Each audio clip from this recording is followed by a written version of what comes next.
नमस्कार, हेडलाइन में आपका स्वागत है। मैं हूं शशि और मैं हूँ किरण। आज हम बात करेंगे युवा पेशेवरों की, मतलब यंग प्रोफेशनल्स की और उनके पैसे से जुड़े मामलों की। हाँ, ये देखेंगे कि फाइनेंस को लेकर उनके सामने क्या चुनौतियां आती हैं, क्या मौके होते हैं। बिल्कुल। तो हमारे पास कुछ रिसर्च पेपर्स हैं, आर्टिकल्स हैं। कोशिश यही रहेगी कि इनमें से काम की बातें निकालकर आज की चर्चा में शामिल करें, ताकि फाइनेंस की दुनिया थोड़ी आसान लगे। तो पहला सवाल जो दिमाग में आता है, कम उम्र में फाइनेंशियल फ्रीडम पाना, ये एक सपना सा लगता है ना। हाँ बिल्कुल। लेकिन क्या ये सच हो सकता है, और क्या वो आम गलतियां हैं जिनसे बचकर इसे पाया जा सकता है? देखते हैं। अच्छा, एक बात जो साफ दिखती है कई स्टडीज में, वो ये कि बहुत से यंग प्रोफेशनल्स के पास ना इमरजेंसी फंड नहीं होता। हाँ, मतलब अचानक कोई जरूरत आ पड़े, जॉब चली जाए या मेडिकल इमरजेंसी। तो मुश्किल हो जाती है। और दूसरी बड़ी चूक वो है रिटायरमेंट जैसी लंबी प्लानिंग को टालते रहना। ओह हाँ, वो कल करेंगे वाली सोच। बिल्कुल। और इसका नुकसान ये है कि वो कंपाउंड इंटरेस्ट मतलब चक्रवृद्धि ब्याज का फायदा नहीं मिल पाता जल्दी। हाँ, वो पैसा बढ़ने का जादू देर से शुरू होता है फिर। सही। और इसी से जुड़ा है फिर कर्ज का मैनेजमेंट, खासकर क्रेडिट कार्ड वाला महंगा कर्ज। और बजट न बनाना, खर्चों का हिसाब न रखना, ये सब आम है। और लगता है इन सब के पीछे कहीं ना कहीं फाइनेंस की बेसिक समझ, मतलब फाइनेंशियल लिटरेसी की कमी है। हाँ, ये आंकड़े तो यही दिखाते हैं। एक सर्वे था S&P का, उसके हिसाब से भारत में सिर्फ 24% अडल्ट्स ही फाइनेंशियली लिटरेट हैं। सिर्फ 24%? ये तो काफी कम है। हाँ, और युवाओं में शायद ये और भी कम हो। एक और स्टडी में पाया गया कि मुश्किल से आधे यंग इंडियंस ही इंटरेस्ट रेट और इन्फ्लेशन जैसी बेसिक चीजें ठीक से समझते हैं। अच्छा, तो शायद इसीलिए फिर वो निवेश में गड़बड़ हो जाती है, जैसे किसी ने कुछ कह दिया और पैसा लगा दिया। बिल्कुल। कम जानकारी का सीधा असर खराब निवेश फैसलों पर पड़ता है।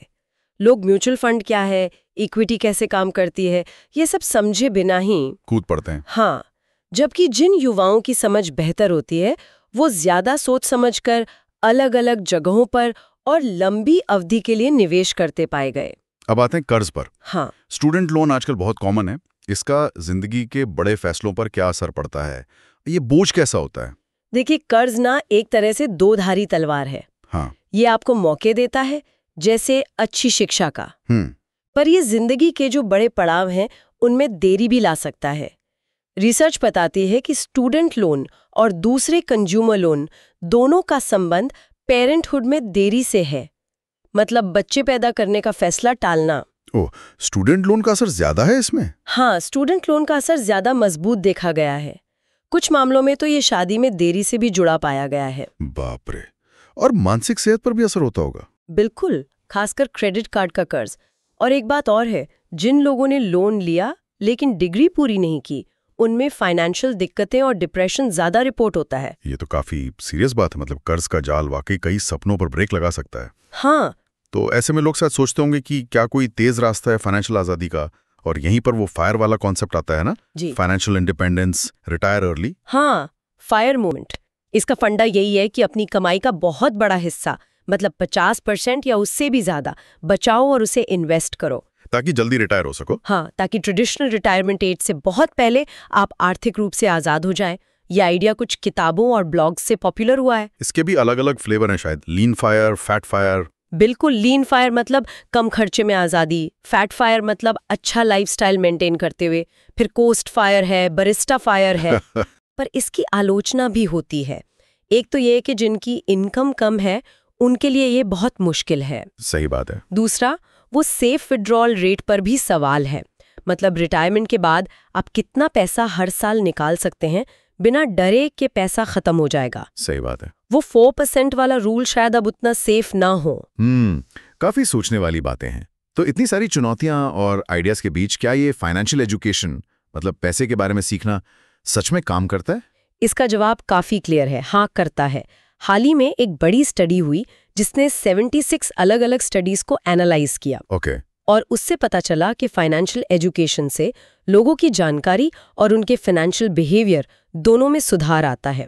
और ये असर पहले जितना सोचा जाता था उससे 3 से 5 गुना ज्यादा मजबूत है। अरे वाह, तो सीखना वाकई फर्क डालता है। और जो कंपनियों में फाइनेंशियल वेलनेस प्रोग्राम होते हैं उनका क्या? वो भी मददगार हो सकते हैं।